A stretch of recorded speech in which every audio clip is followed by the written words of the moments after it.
Este es el video en donde quiero denotar la conducta antijurídica, desde mi punto de vista, de Donald Trump con sus dichos y promesas en contra de México. Estados Unidos y México tienen una larga historia bélica que se remonta incluso a cuando nuestro país todavía era parte de la monarquía española, siendo este el reino de la Nueva España. Entre 1810 y 1813 se da una expedición que se conoce como Gutiérrez Magui, violando un tratado internacional, el Tratado Transcontinental o Tratado Adams-Onis, en donde se reconocían las fronteras entre ambos estados, entre los Estados Unidos de Norteamérica y la todavía Nueva España. Hacia los años 30, la separación y la erección de la República Independiente de Texas da también motivo para que pueda haber un casus belli entre Estados Unidos y México. No fue así. Se respetaron los tratados de Velasco, en donde Santana, siendo prisionero de los tejanos, reconoce la independencia. Un tratado a todas luces lejano de cualquier vestigio de legalidad. Pero se dio. México había advertido al gobierno estadounidense que la anexión de la República Independiente de Texas habría sido causa de una guerra entre los dos países. México jamás declaró la guerra a Estados Unidos. Para ese entonces, el primer ministro para Estados Unidos, José Manuel Zelaya, escribe en sus memorias lo siguiente: la soberbia de estos republicanos no les permite vernos como iguales, sino como inferiores. A mi juicio, su envanecimiento se extiende a creer que su capital lo será de todas las Américas. Un poco profético, ya que no solamente México ha recibido y ha estado en estado de guerra con Estados Unidos, sino que también otras naciones latinoamericanas han tenido sus enfrentamientos armados con el país del norte. Para la década de los 40 del siglo XIX, llega una figura realmente siniestra a la Casa Blanca. Y esa figura, ese personaje, es James K. Polk. En 1846 había tratado de comprar terrenos a México, los terrenos de la Alta California, Nuevo México, y el gobierno mexicano se negó. Los oficios de Slidell, que había sido enviado por este presidente para tener ciertos acuerdos, no funcionaron. Slidell llegó a amenazar al gobierno mexicano. No hubo ningún esfuerzo diplomático. Fue un esfuerzo coercitivo por parte del gobierno de Polk hacia el gobierno mexicano.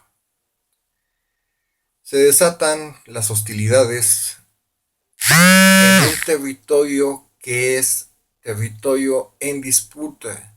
No fue territorio norteamericano, tal como Polk lo dice en su mensaje al Congreso norteamericano pidiendo la declaración de guerra. Las consecuencias todos las conocemos. Perdimos más del medio territorio, 2 millones de kilómetros cuadrados, poco más, y ahora son parte de Estados Unidos. Todo esto también tiene que ver con la filosofía del destino manifiesto, con la filosofía también mucho después de la doctrina Monroe, pero quisiera también leer la visión de un historiador norteamericano de la guerra, sobre la guerra de 1846-1848.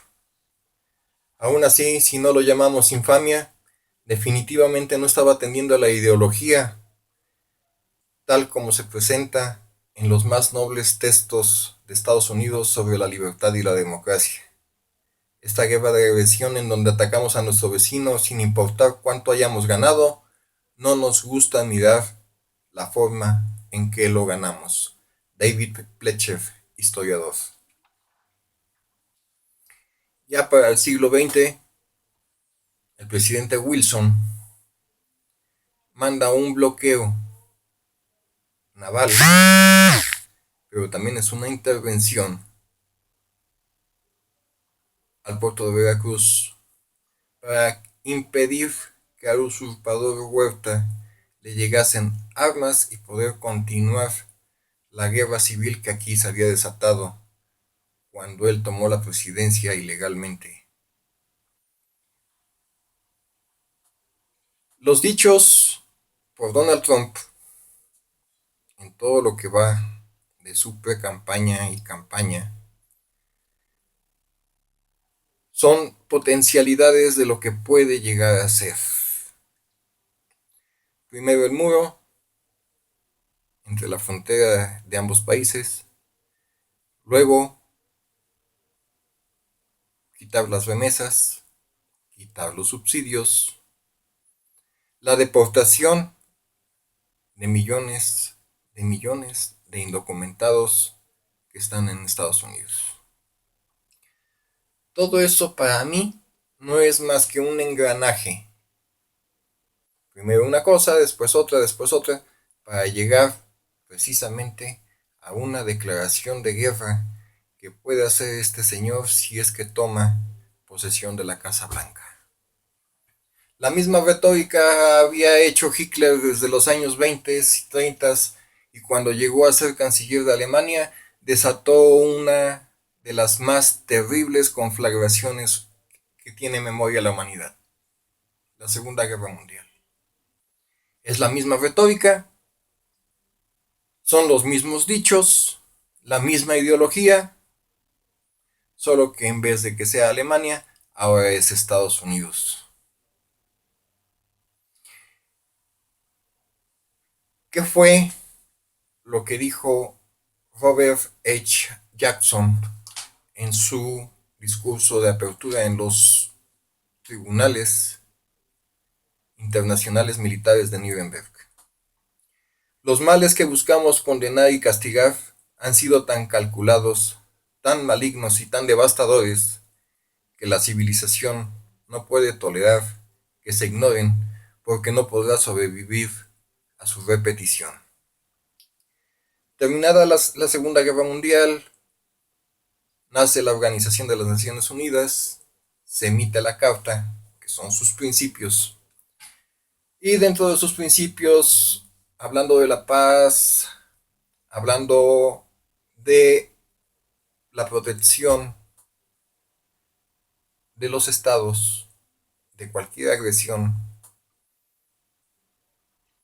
de cómo deben de dirimir los estados sus conflictos sin llegar a un caso bélico. Está el artículo 1 en su fracción primera, el artículo 2 en su fracción cuarta, fracción quinta, el artículo 10, el artículo 11, fracción primera, fracción tercera, fracción cuarta, el artículo 14, el artículo 33, el artículo 35 en sus fracciones primera, segunda y tercera, el artículo 33, fracción primera y fracción segunda, el artículo 39, el artículo 40. Y no tomo en cuenta los artículos de la Carta de las Naciones Unidas en cuanto a las medidas coercitivas en contra de otro Estado, ya que se busca una solución por medios pacíficos y diplomáticos, tal y como lo marca el artículo 96 de la misma en sus fracciones primera y segunda.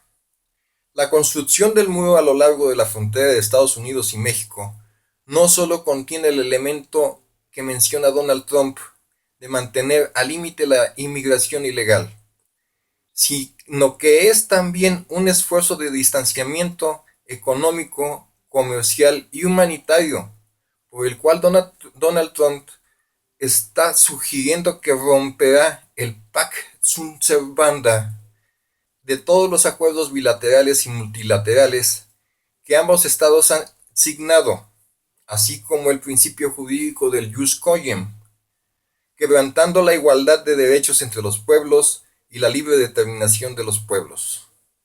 La prohibición del uso de la fuerza y la obligación de un arreglo pacífico de las controversias. Las normas básicas de la protección de los derechos humanos. El cumplimiento de la buena fe de las obligaciones contraídas por ambos estados se vería quebrantada.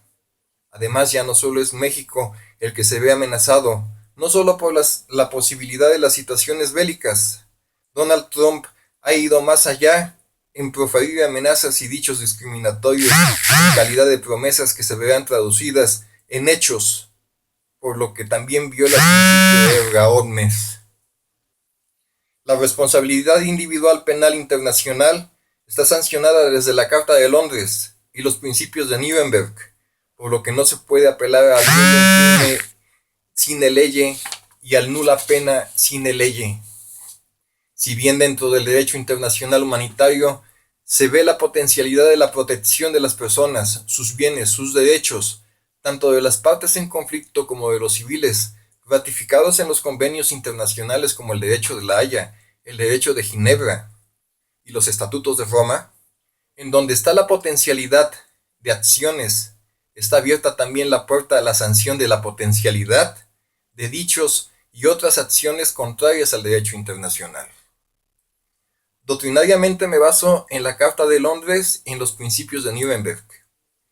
Crímenes contra la paz, a saber, planificación, preparación, incitación o realización de un acto de guerra de agresión en violación de tratados, acuerdos o compromisos internacionales, la participación de un plan en conjunto o conspiración para realizar la agresión de cualquiera de los antes mencionados. La planificación. México no querrá entrar en guerra a jugar a la guerra contra nosotros cuando revitalice nuestro ejército. La preparación. Levantaré un muro a lo largo de la frontera entre Estados Unidos y México. No se trata de limitar la inmigración ilegal. Es un acto de segregación social y comercial. Quitaré los subsidios y las remesas de Estados Unidos a México. Esto es una coerción económica para un Estado soberano, para debilitar su infraestructura interna y lesionar las otras relaciones comerciales con otros países. Su preparación. Rejuvenecer nuestro ejército, lo cual significa mayor incremento en armamento, logística e inteligencia en contra de México. Incitación a los dichos xenófobos por parte de su discurso.